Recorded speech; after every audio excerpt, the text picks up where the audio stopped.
기도하면서 그의 앞에 나아갈지어다. 아멘. 오늘 거룩한 주일로 주신 주님을 높이고 찬송합니다. 주 하나님은 찬송과 영광을 받으실 유일한 주 하나님이심을 고백합니다. 이 시간 저희들의 예배가 하나님 앞에서 참되고 진실되게 하여 주사 주님께 기쁨과 영광을 돌리는 시간이 되길 간절히 원합니다. 저희들의 마음이 다른 여러 가지 것들에 분산되지 않고 온전히 주님께만 드려질 수 있도록 지키시고 보호하여 주옵소서.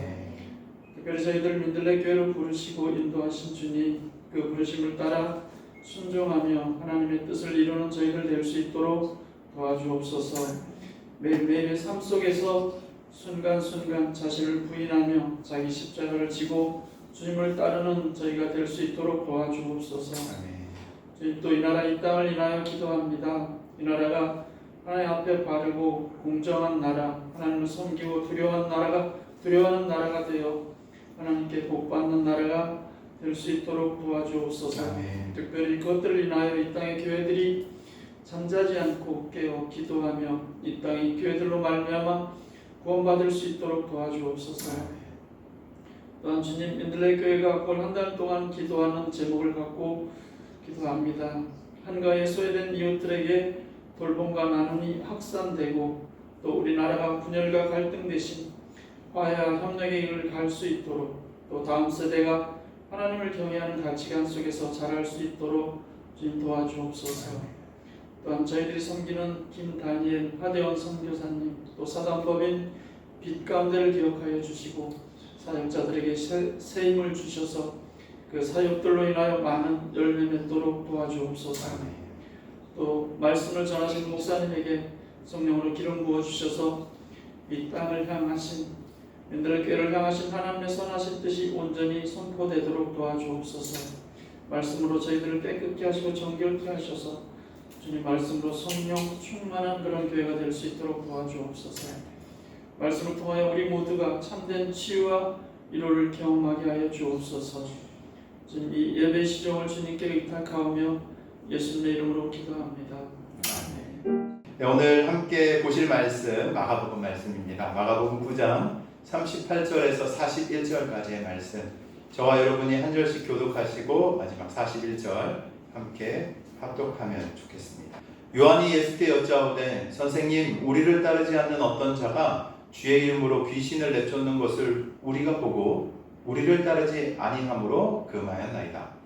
예수께서 이르시되 금하지 말라. 내 이름을 의탁하여 응한 일을 행하고 수시로 나를 비방할 자가 없느니라. 우리를 반대하지 않는 자는 우리를 위하는 자니라. 누구든지 너희가 그리스도에게 속한 자라 하여 물 한 그릇이라도 주면 내가 진실로 너희에게 이르노니 그가 결코 상을 잃지 않으리라. 아멘. 교회로 우리가 지내는 것, 또 교회 안에서 어떤 마음으로 우리가 살아가야 하는지, 또 교회가 어떤 공동체인지를 우리가 바르게 알고 또 그 교회의 자유함 가운데서 또 교회의 그 능력을 경험하는 일들이 우리 가운데 있으면 참 좋겠다 하는 마음이 먼저 좀 들었던 것 같습니다. 저희 교회가 지난번에 좀 말씀드렸지만 다른 거 말고 이렇게 뭐 잘한다 뭐 이런 거 말고 그냥 저희 교회가 사랑으로 좀 소문났으면 좋겠다는 마음이 많이 들었어요. 기도할 때마다. 다른 거 말고 하나님이 우리에게 주신 그 사랑으로 다른 이들 정말로 관심 있게 섬기고 돌보고 사랑한다라는 것. 이게 정말로 중요한 핵심인 것 같거든요. 그리스도인으로 살아감에 있어서. 이렇게 잘 가르치더라. 어떤 프로그램이 좋더라. 전도를 잘하더라.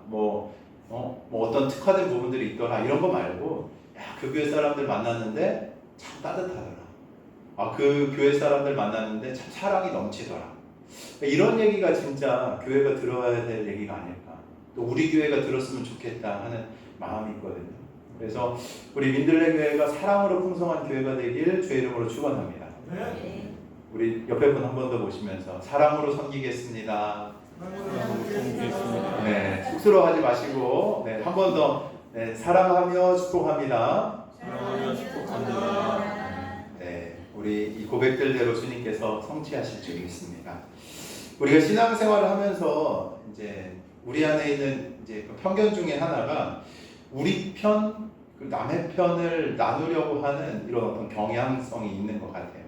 여기 앉아있지 않으면 약간 뭐랄까요, 다른 편, 우리 교회 다니지 않은 다른 사람들은 뭐 교회라고는 인정을 할 수 있겠지만 우리 편은 아니야 라는 다른 편, 이런 나누려고 하는 경향성. 다른 교회나 이제 다른 공동체 활동을 하는 사람들을 볼 때 우리하고 정말 좀 다른 부분들이 있는데 괜찮을까 하는 생각들을 종종 우리가 갖게 되죠. 또한 교회 안에서도 이 친한 사람들끼리 그룹을 이루고 서로 돌보는 일이 어떻게 보면 내 주변에 한정되어 있는 것들을 왕왕 보게 됩니다. 오늘 함께 살펴볼 이 마가복음 9장 38절에서 41절의 말씀은 이 교회 공동체 안에서 성도가 어떤 태도로 서로를 대해야 하는지를 가르쳐주고 있습니다.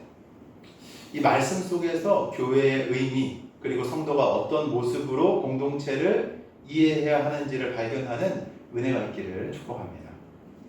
오늘 본문을 살펴보면 이제 예수님의 제자들이 이 서로 누가 크냐로 다투던, 기억하시죠? 제가 얼마 됐죠? 좀 오래돼서 그죠? 3주 전인가요? 네, 그죠? 3주 전에 이 말씀을 좀 함께 나눴는데 누가 크냐라는 문제로 다투던 그 직후에 오늘의 본문의 말씀이 기록되고 있는 것을 볼 수 있습니다. 예수님은 그 다투던 제자들 앞에서 누구를 품에 안죠? 누구를 품에 다 까먹으셨죠, 그죠? 3주 전이라 누구를 품에 안습니까? 네? 맞아요. 어린아이를 품에 안으시면서 누구든지 첫째가 되고자 하면 모든 사람이 끝이 되어야 하고 무사람을 섬기는 사람이 되어야 한다라고 제자들에게 가르쳐 주셨죠.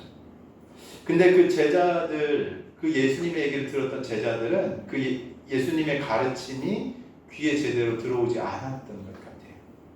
곧이어 오늘 본문 예수님의 제자 한 명 누구죠? 38절에 지금 누가 등장합니까?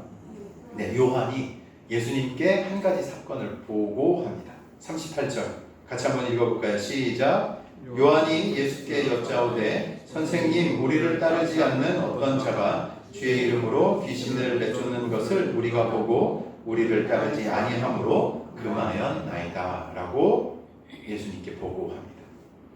이 당시에 이 제자들이 보기에 그 귀신을 쫓았던 사람은 예수님의 어떤 공식적인 제자의 그룹에 속하지 않은 외부인으로 생각했던 것이죠. 제자들은 자신들과 함께 다니지 않는 그 사람이 예수님의 이름으로 사역하는 것을 어떻게 여긴 거죠? 못마땅하게 여긴 거예요. 그래서 그 일을 어떻게 합니까? 아예 못하게 막아버린 거죠.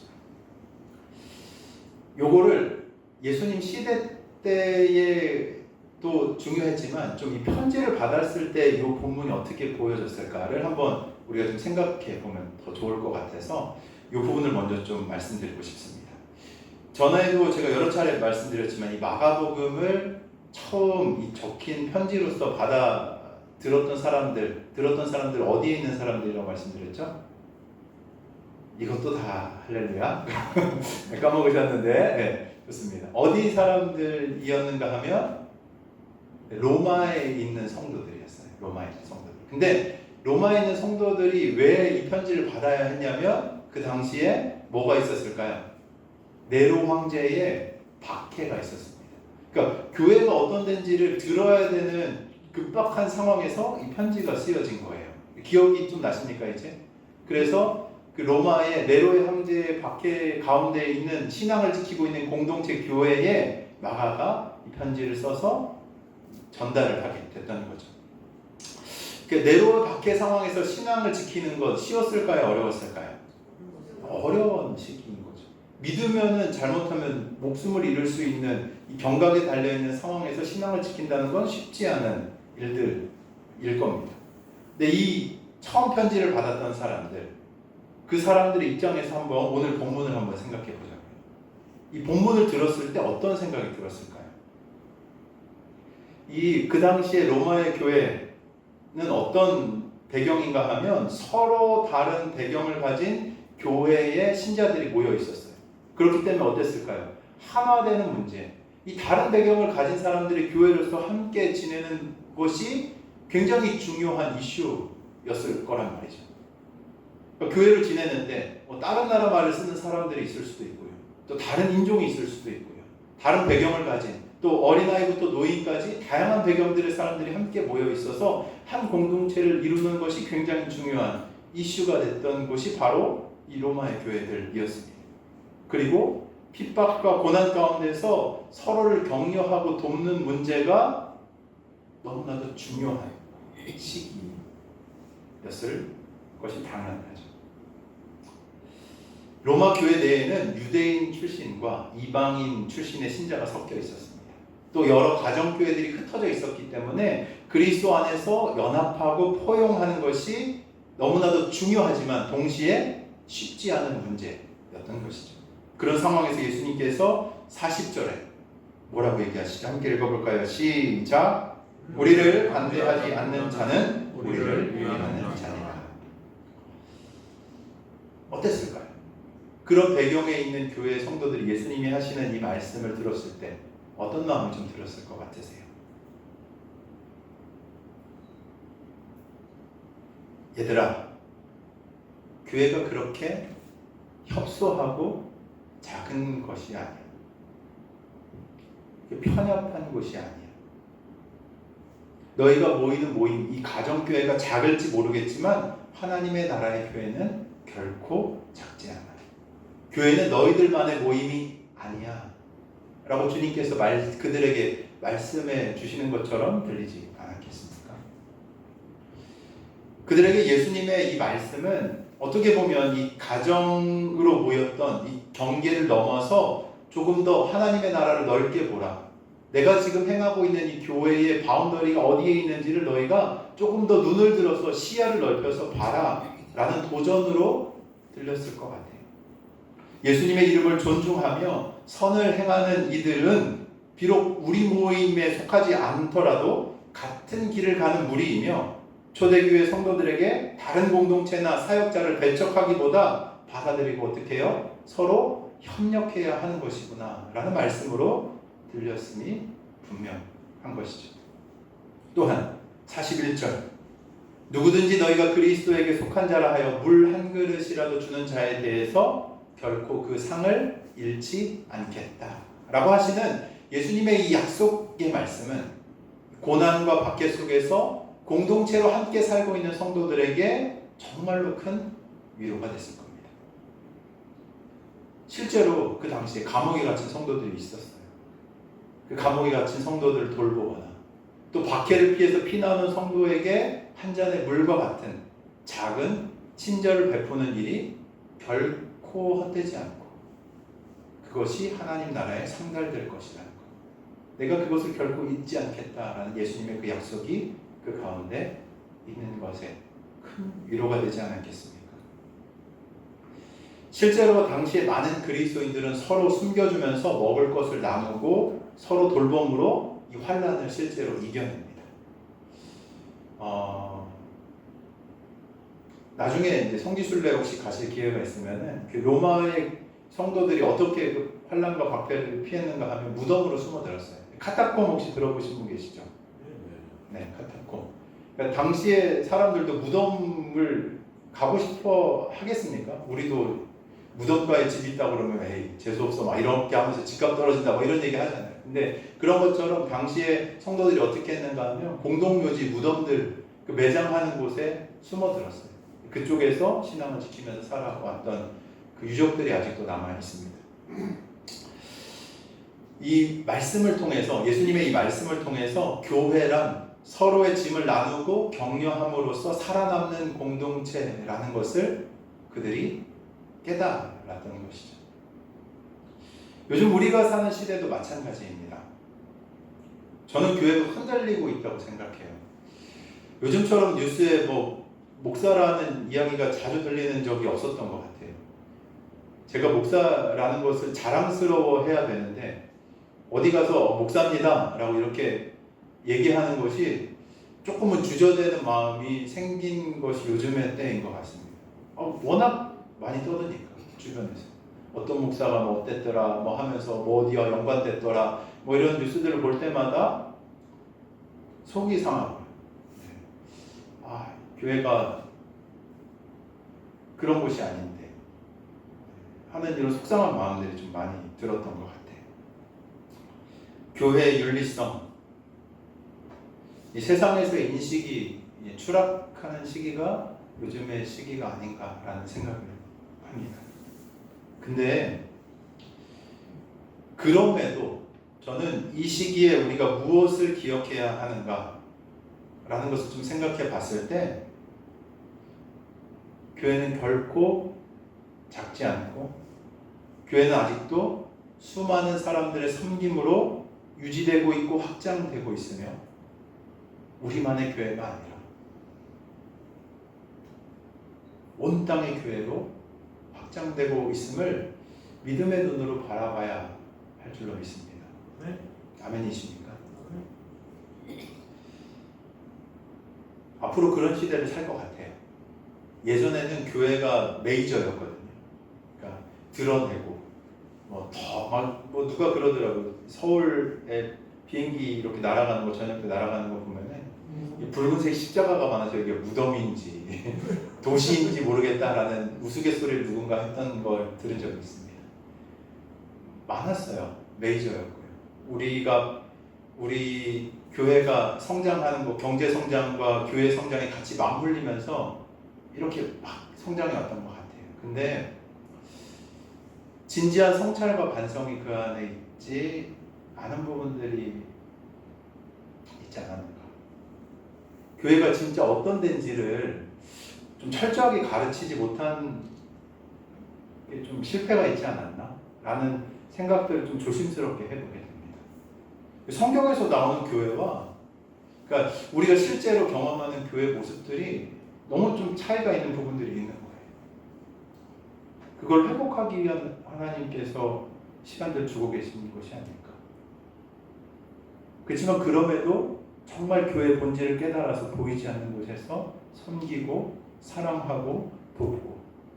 여러분 그거 아세요? 그 그리스도인들이 수많은 어떤 사회복지의 영역, 이 세상에 보이지 않는 곳에 들어가서 이 손이 닿지 않는 정부의 어떤 복지의 영역에 닿지 않는 그곳에 자발적인 손길을 내밀면서 일을 하고 있는 수많은 분들이 있습니다. 저는 그런 분들에게 큰 상도 있을 거라고 믿어요. 정말 말씀대로 그들이 순종하면서 그 일을 감당하고 있는 것이거든요. 진짜 그리스도인들이 아직도 있어요. 그리고 많이 있습니다. 다만 사회에서 시끄럽게 떠들기 때문에 어떤 대외적인 인식이나 또 이런 안타까운 모습들이 부각돼서 보일지 모르겠지만 그럼에도 불구하고 하나님 나라는 박해 상황 가운데서도 황제가 죽이려고 했거든요. 황제가 교회를 그냥 싹 쓸어버리려고 했어요. 근데 없어졌습니까? 아니에요. 살아남았어요. 더 교회의 본질을 회복하면서 그 어려운 상황 가운데서 교회가 교회다울 수 있는 그 아름다운 모습으로 교회가 계속해서 성장해 가는 것이 바로 교회의 역사인 거죠. 우리가 사는 시기가 좀 그런 갱신의 시기가 아닐까라는 생각을 조심스럽게 해봅니다. 어떤 세상의 권력과 야합하지 않고 정말 말씀이 우리에게 얘기하는 이 교회의 본질을 붙잡고 살아가는 그 성도들을 하나님이 부르시고 찾으시고 훈련시키시는 그 시간이 바로 요즘의 시간이 아닐까 라는 말씀을 조심스럽게 여러분들과 좀 나누어 봅니다. 주님은 지금도 일하고 계십니다. 우리가 주님의 그 넓은 나라, 광대한 그 몸을 바라보면서 이 혼란스러운 시기, 또 시끄러운 시기를 흔들리지 않고 지나가는 은혜가 있길 주의 이름으로 축원합니다. 아멘이십니까? 네. 교회답게 사십시다. 교회답게. 이제 본문을 좀 더 자세하게 살펴볼까요?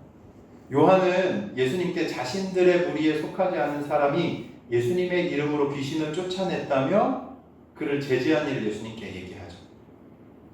그 제자들은 아마 이런 생각이었을 것 같아요. 공식적인 제자들, 그러니까 예수님한테 인정받은 이 제자들만이 예수님의 이름으로 사역할 권리가 있다고 생각했던 것이죠. 특히 오늘 본문을 보면 앞부분을 조금만 더 위로 가보면 이 사건 직전에 제자들이 어떻게 귀신을 쫓아야 되는 사건이 있었어요. 근데 쫓았습니까? 못 쫓았습니까?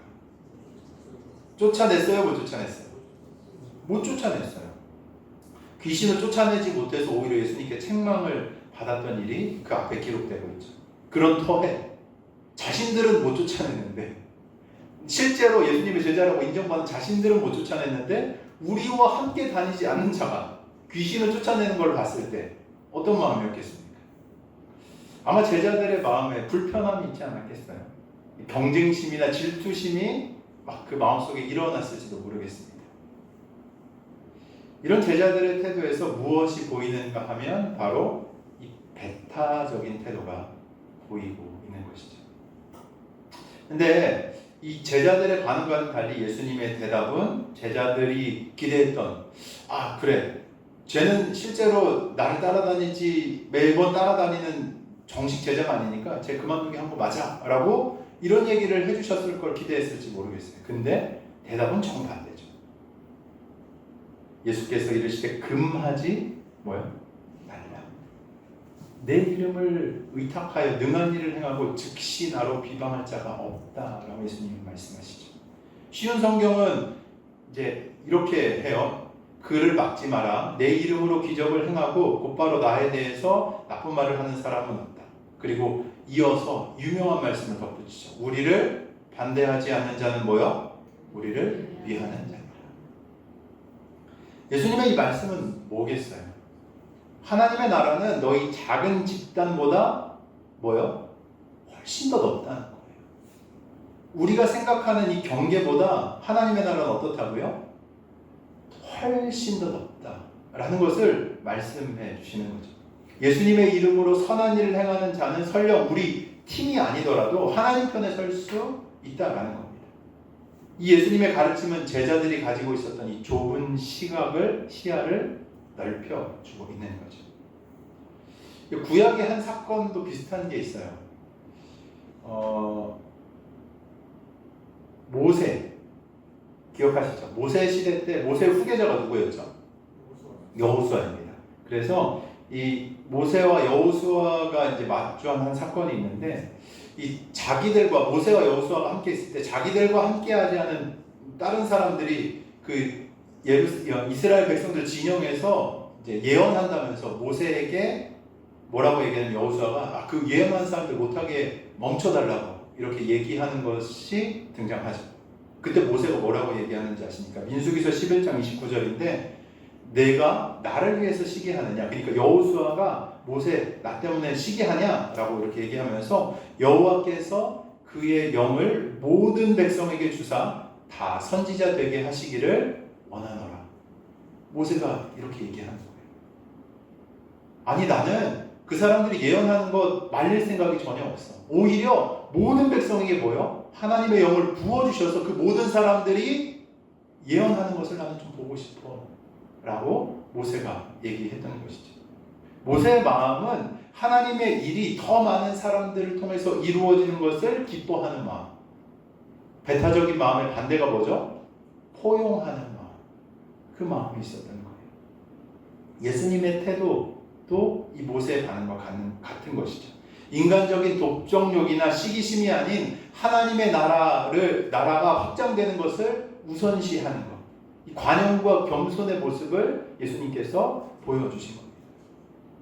당시 예수님의 제자 공동체는 이 예수님이 승천하시고 나서 곧 초대교회 공동체가 됐어요.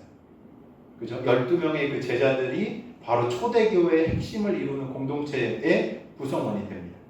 그 교회가 성장하면서 예수님의 이름으로 일하는 수많은 일꾼들이 그 제자들을 넘어서 나타나는 것이죠.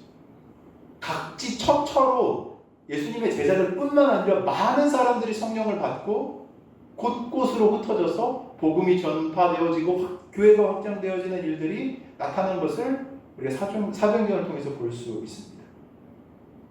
사도 바울은 심지어 이런 얘기를 해요. 무슨 방도로 하든지 전파되는 것은 그리스도니 나는 기뻐한다. 이게 무슨 배경에서 그런지 아세요? 사도 바울을 진짜 싫어하는 사람이 있었어요. 미워하고 막 공격하는 사람이 있었는데 그 사람이 바울의 시기심을 더 일으키기 위해서 예수님의 이름으로 막 복음을 전하고 하는 일들을 들은 거예요. 그러니까 바울이 그때 이렇게 얘기한 거죠. 야, 그래, 시기하는 사람이 나를 방해하고 해방하는 사람이 복음을 전한다면 나는 그게 예수님의 이름이 확장되는 것이기 때문에 나는 기뻐. 더 그런 일들이 나타났으면 좋겠어 라는 얘기를 하는 것이죠. 이건 지금 바로 예수님이 말씀하시는 이 맥락과 같은 맥락의 말씀인 거예요. 복음 전파와 선한 사역이라는 그 큰 그림을 볼 때 개인의 이름이나 소속은 부차적인 것입니다. 참으로 겸손한 포용의 태도를 우리가 확인할 수 있는 거죠. 이 교훈을 오늘 우리 교회에 한번 적용해 볼까요? 교회는 울타리를 쌓는 공동체가 아니라 뭐가 되어야 되냐면 다리를 놓는 공동체가 되어야 돼요. 보통 세상에서는 재산을 지키려고 뭘 하죠? 담장을 쌓아야죠. 어디 아파트라면 도어락을 먼저 답니다. 그죠? 들어오지 못하게 타인들이 내 재산을 훔쳐가지 못하도록 내 경계를 이렇게 딱 세워가지고 여기는 내 땅, 내 구역 이렇게 딱 담을 세워요. 근데 교회는 그런 데가 아니에요. 교회는 뭘 놓는 공동체가 돼야 된다고요? 다리. 다리는 뭐예요? 끊어진 곳을 연결해주는, 이어주는 곳이 바로 다리입니다. 우리 교회, 우리 교단 속하지 않으면 잘못된 것처럼 여기는 편협함에 빠질 수가 있어요. 근데 예수님의 가르침은 그러하지 않습니다. 예수님의 이름을 높이는 일이라면 각기 다른 모양으로 이루어지는 사역이라 할지라도 주님께서 귀하게 여기시는 것이 될 수 있는 거죠. 물론 좀 조심해야 될 필요는 있어요. 교회의 어떤 우리가 가진 핵심적인 교리를 반하는 이단들이 있을 수 있거든요. 그런 건 좀 분별이 필요해요. 그래서 그런 일을 하기 위해서 사역자들이 있는 겁니다. 혹여나 이제 그런 부분들이 좀 이건 맞나요라는 질문들이 있다면 그때 활용하시는 게 사역자들이 찾아가서 물어보시고 이거 맞나요? 왜 이렇게 하나요? 라는 부분들을 물어볼 수 있는 거죠. 주님의 이름으로 행하는 많은 교회들을 우리는 포용의 마음으로 바라볼 수 있어야 됩니다. 고린도전서 12장에 중요한 말씀이 기록되죠. 이건 한번 좀 찾아볼까요? 고린도전서 말씀을 한번 가봅시다. 12장 12절. 고린도전서 12장 12절.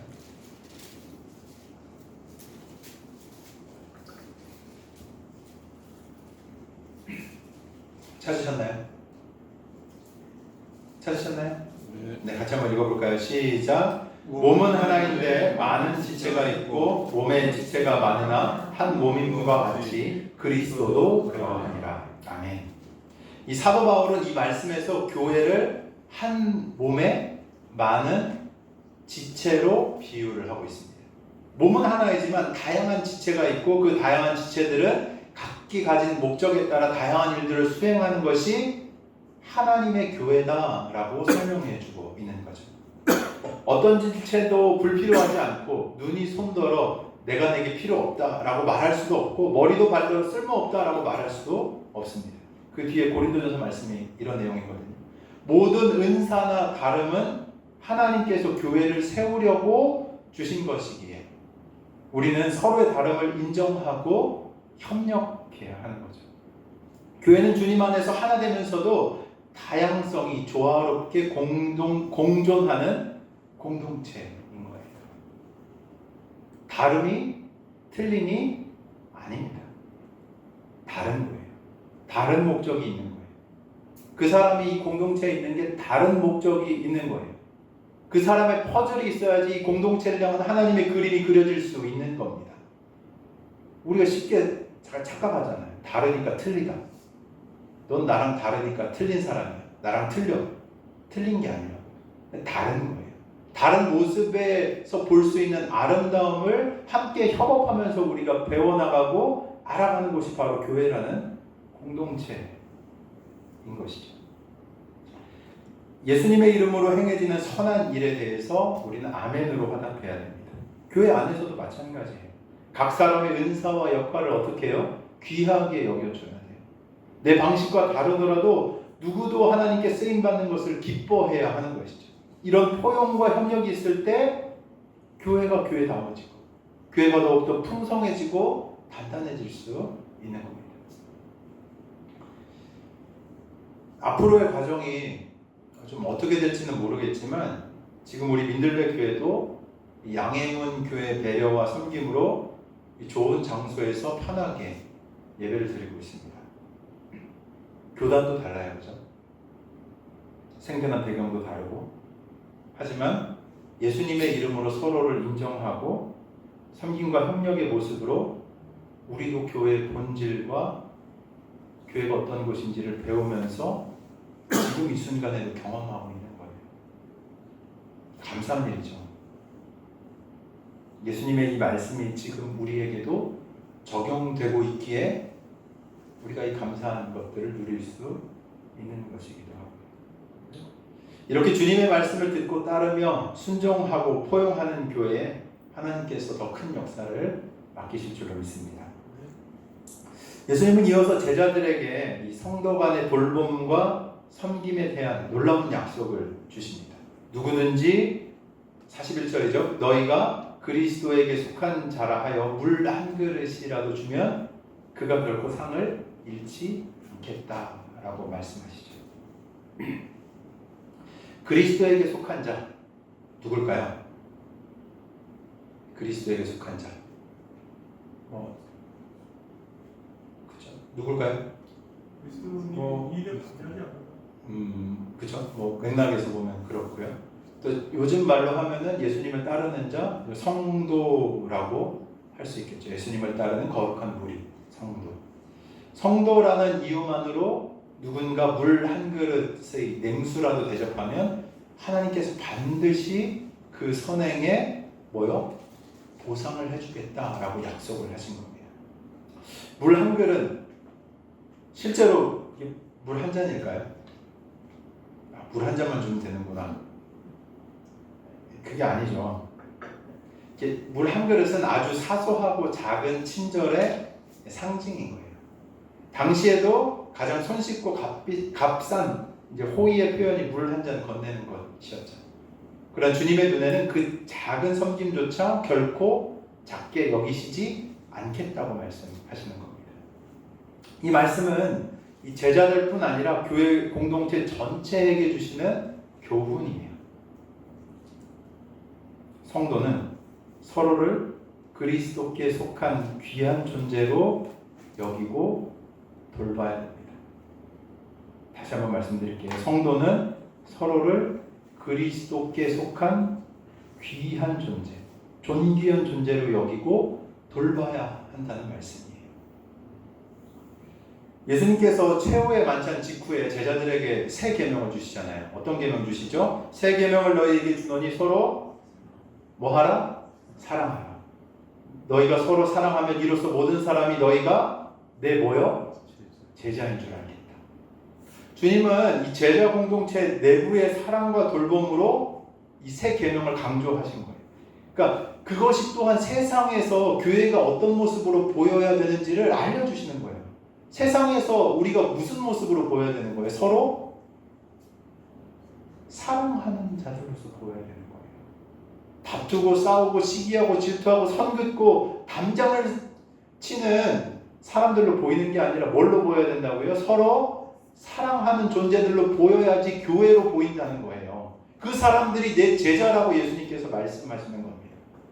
요즘 교회가 가장 크게 잃어버린 부분이 저는 이것이라 생각해요. 사랑.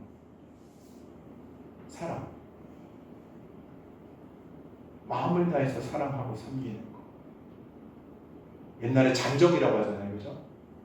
복도식 아파트 기억나십니까?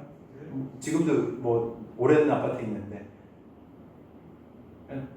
공동체였어요. 그죠? 약간 잔정도 있고 엄마 아빠 안 오면은 옆집 문 두드려가지고 엄마가 없어요. 그러면 그 집 가가서 밥도 얻어먹고 엄마 올 때까지 놀고 같이 TV 보다가 어디 갔나 하면은 옆집에 가서 있었다고 하고 다시 돌아가. 이런 게 옛날에 우리의 사회의 모습이었습니다. 근데 사회 구조가 많이 바뀌었어요. 다 독거 가거든요. 요즘 고독사 문제 엄청 심각한 거 아시죠? 젊은 세대부터 늙은 세대까지 상관할 거 없이 그냥 혼자 각기 다 따로 떨어져서 끈끈이 끊어져가지고 혼자 살아가요. 사랑을 어떻게 해야 되는지도 많이 잃어버린 세대이기도 하죠. 옛날에는 막 3대가 같이 살았잖아요. 그죠? 할머니도 계시고 할아버지도 계시고 저 어렸을 때 기억하면 저 그렇게 늙진 않았는데 증조 할머니도 막 계시고 이랬었어요. 가면은 인사드리고 함께 공동체로 지내고 하는 것이 어떤 것인지를 그 문화 안에서 배울 수 있었어요. 근데 요즘은 그렇지 않아요. 하나하나 잘 기르자 뭐 이런 세대 이후에 다 혼자 살잖아요. 자녀들도 다 떨어져서 독거주택 다 혼자 살고 이런 가치들을 잃어버린 세대에 교회가 더 중요해진 거예요. 진짜 사랑하는 모습을 어디서 보여줄 수 있을까? 가정의 공동체조차도 이런 모습들을 잃어버린 이 세대에 정말 사랑을 공동체로서 함께 사랑하면서 살아가는 모습을 어디서 보여줄 수 있을까? 저는 교회라고 생각해요. 하나님의 이름으로 모인 이 교회 공동체가 서로 사랑하며 그 사랑의 돌봄의 모습들을 실제로 구현해 나가기 시작할 때 이 교회의 본질이 회복되고 이 땅 안에 정말 복음이 어떤 것인지 궁금해하는 이들이 몰려오지 않겠습니까? 세상 혼자 사는 거라고 얘기하면서 막 다 따로 떨어져 사는 수많은 뭐 젊은 세대 뭐 다 여러 연령대의 세대들 있지만 다 그들의 마음에 뭘 갈급하는지 아세요? 사랑, 관계 갈급해요. 그 사랑의 모습을 보여줄 수 있는 공동체를 주님은 이미 우리 가운데 허락해 주신 줄로 믿습니다. 아멘? 교회예요. 교회. 초대교회는 이런 상호간의 돌봄으로 유명했어요. 사도행전 2장에 보면 성도들이 서로 필요를 채우기 위해서 어떻게 합니까? 자기 재산을 팔아가지고 막 나누면서 함께 모여서 교제했다고 기록하고 있습니다.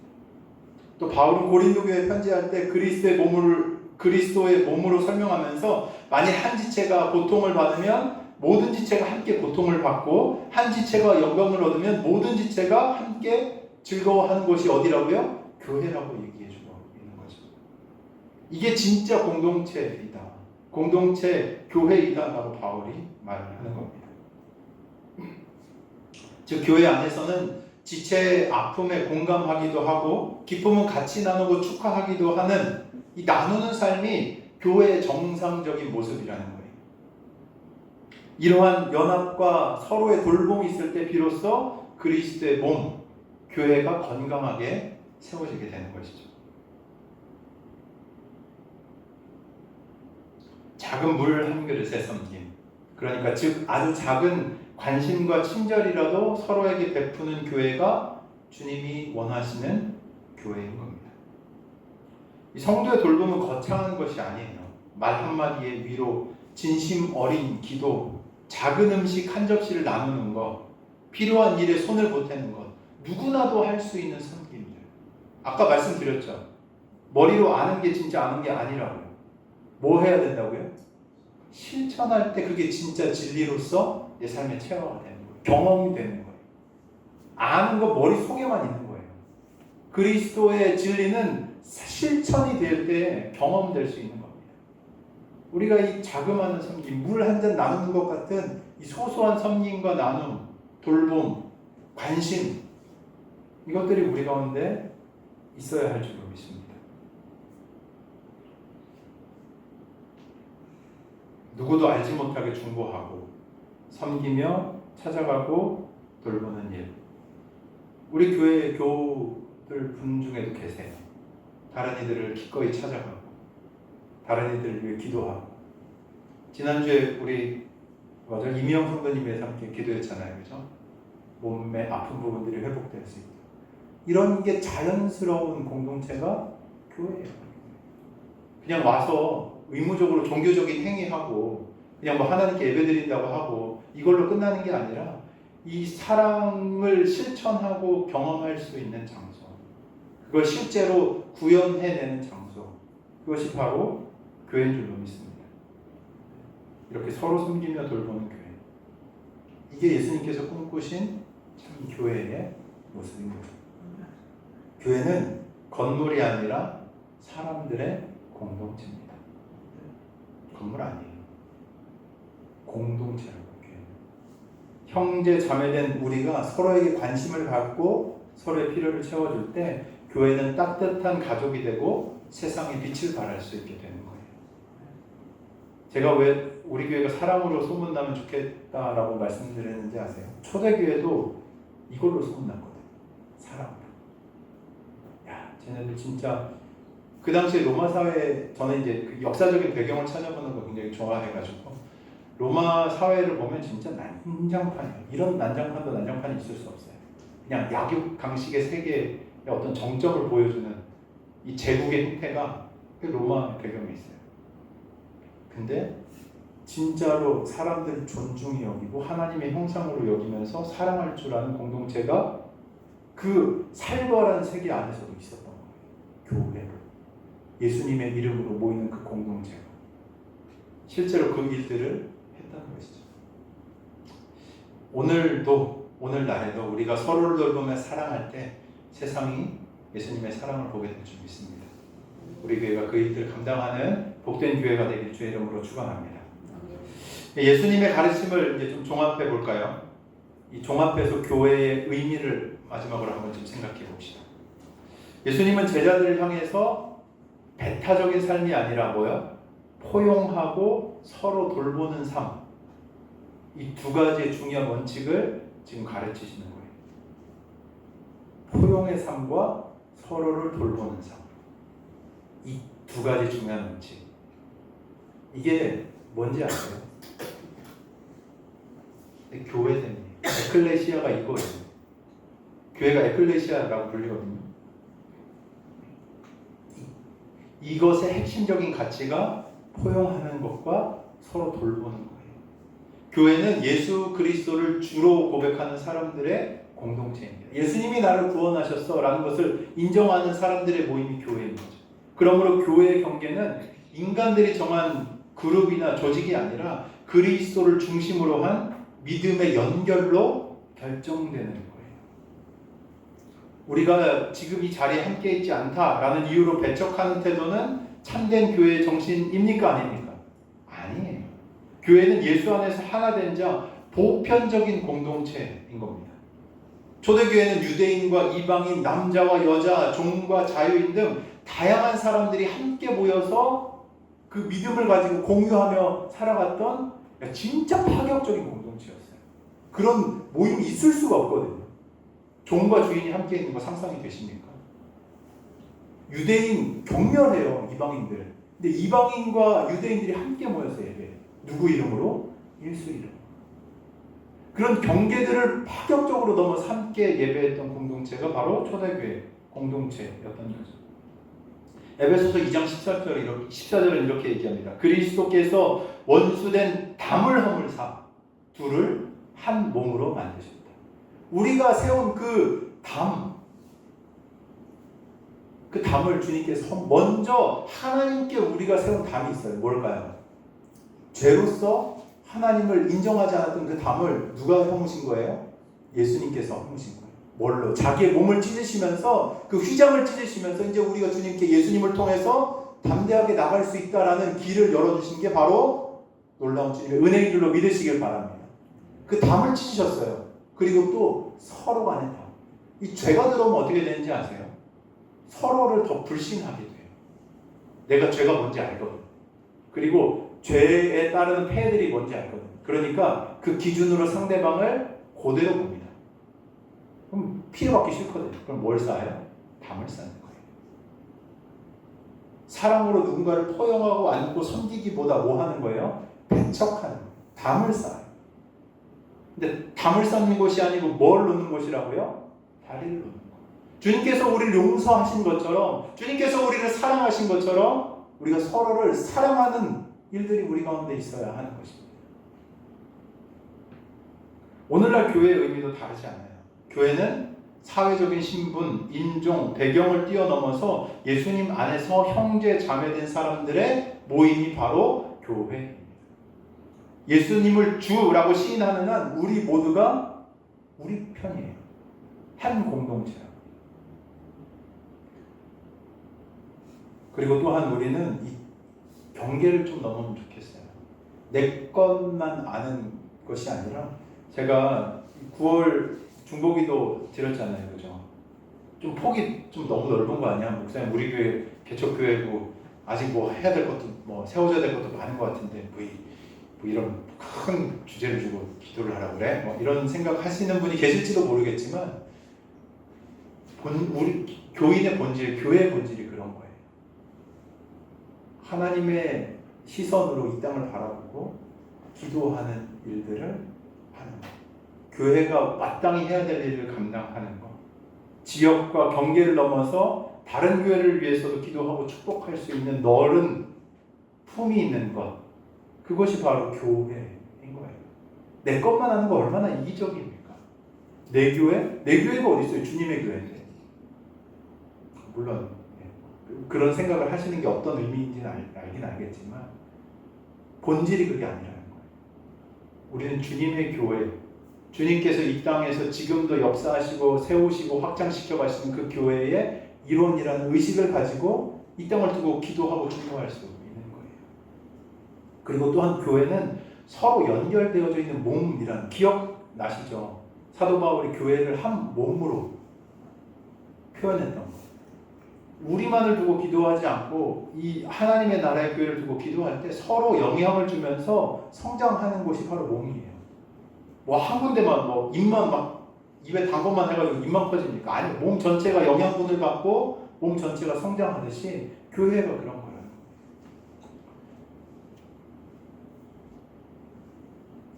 하나님께서는 모든 성도가 각자의 은사를 통해서 교회를 섬기고 서로를 세우며 예수 그리스도의 몸을 완성하는데 필수적인 존재로 우리를 부르셨다고 말씀하고 있어요. 단 한 사람도 그냥 허투루 하나님 우리를 부르시는 일이 없어요. 하나님의 완벽한 계획 안에 우리를 부르시고 또 공동체를 세워가시고 그 그림들을 확장시켜 가시는 것. 그것이 바로 주님의 놀라운 계획인 줄로 믿으시길 바랍니다. 즉 여기 있는 한 사람 한 사람이, 이 자리에 있는 한 사람 한 사람이 빠짐없이 중요한 가치와 소명을 지녔다는 거예요. 저만 있겠습니까? 아니에요. 그렇지 않아요. 우리 모두 한 사람 한 사람이 주님께로부터 부름받은 중요한 소명과 가치를 담고 이 공동체에 지금 함께 와 계시는 겁니다. 그렇게 교회는 함께 지어져 가는 공동체라고 볼 수 있는 거죠.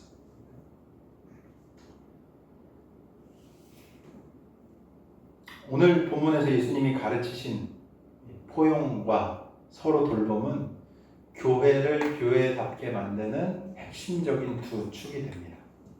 이 포용하는 것은 교회를 열린 공동체로 만들고요.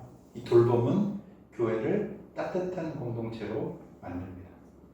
열린 공동체와 따뜻한 공동체, 이 둘이 결합될 때 교회의 의미가 실현되는 거고요. 이러한 교회는 세상의 표지가 되는 거예요.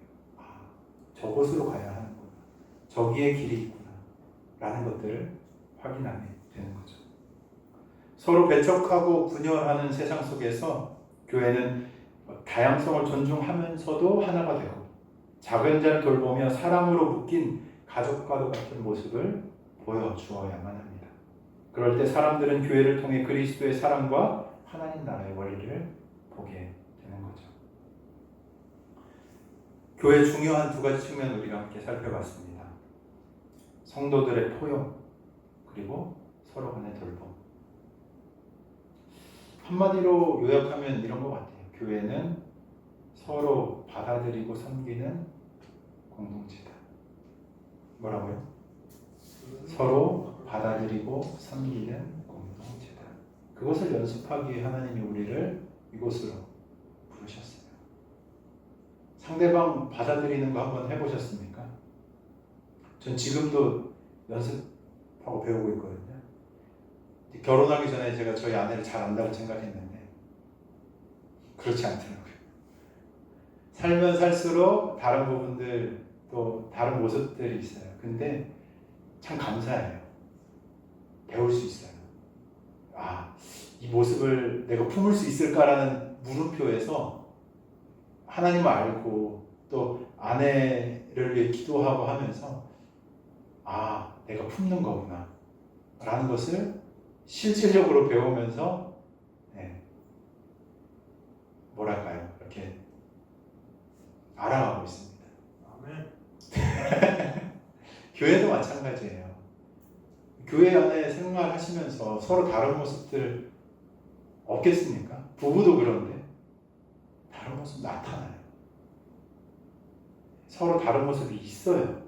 근데 그걸 연습하라고 하나님이 우리를 교회 공동체로 불러주신 거예요. 그리고 그 다른 모습을 사랑으로 품으라고 하나님께서 우리 안에 내주하시는 겁니다. 믿으십니까?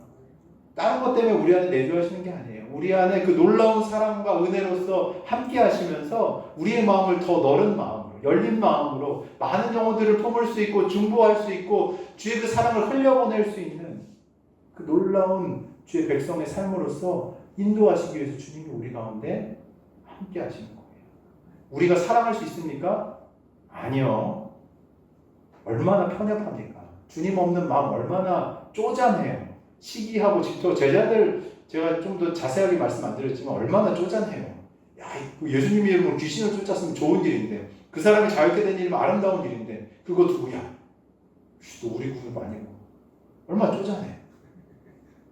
아니라고요. 그리스도인 그런 삶 아니라고요. 더 너르고 멋있고 예수님 닮아서 많은 이들을 포용하고 품고 섬기고 그들을 위해 중보할 수 있고 축복해 줄 수 있는 삶. 그게 바로 그리스도인의 삶. 예수 닮은 성도의 삶이라는 거예요. 여러분 예수님 닮아가시길 주의 이름으로 축원합니다. 많은 이들을 품고 사랑하며 기도하는 자. 그게 실제적으로 구현될 수 있는 공동체. 우리 민들레교회 공동체가 되길 주의 이름으로 축원합니다. 우리 같이 좀 기도할까요? 몇 가지 좀 기도 제목을 드리고 싶습니다. 우리가 벽이 아닌 다리를 놓으면 좋겠어요. 세상에서는 벽을 쌓거든요. 내 거 지키기 위해서. 어떻게 해서든 내 영역을 확보하기 위해서 담을 쌓습니다. 근데 교회는 그렇지 않아요. 담을 허물고 다리를 놓는 것이 교회입니다. 혹시 우리가 모르는 사이에 내가 타인을 향해서 아니면 어떤 공동체를 향해서 울타리를 치고 배타적인 마음으로 살아가고 있지 않는지를 우리가 한번 좀 돌아보면 좋겠어요. 새로운 성도들에게 더 열린 마음을 가지고 대하는 자세가 우리 가운데 있어야 돼요. 새로 오신 분들도 마찬가지예요. 이곳에 있는 사람들을 향해서 담을 쌓는 것이 아니라 우리가 서로가 서로를 돕고 섬기는 자로서 우리가 부름받았다는 것을 이해하고 그들을 섬기는 자세를 가지고 살아갈 때 우리 안에 그리스도의 풍성한 은혜가 더 크게 임할 줄 믿습니다. 그래서 우리를 반대하지 않으면 우리를 위한 것이라는 예수님의 말씀을 기억하면서 우리의 경계를 좀 넓히면서 우리뿐만 아니라 다른 교회와도 협력하고 연합할 수 있는 열린 마음, 구체적으로 또 이 땅에 있는 교회들의 부흥을 위해 축복하고 기도해 줄 수 있는 일, 연합해서 할 수 있는 일들을 우리가 함께 기꺼이 할 수 있도록 우리의 마음이 좀 넓어지도록 함께 기도하면 좋겠습니다. 그리고 또한 작고 낮은 섬김을 우리가 실천하면 좋겠어요. 우리가 이 공동체 안에서 물 한 그릇을 좀 찾으십시다.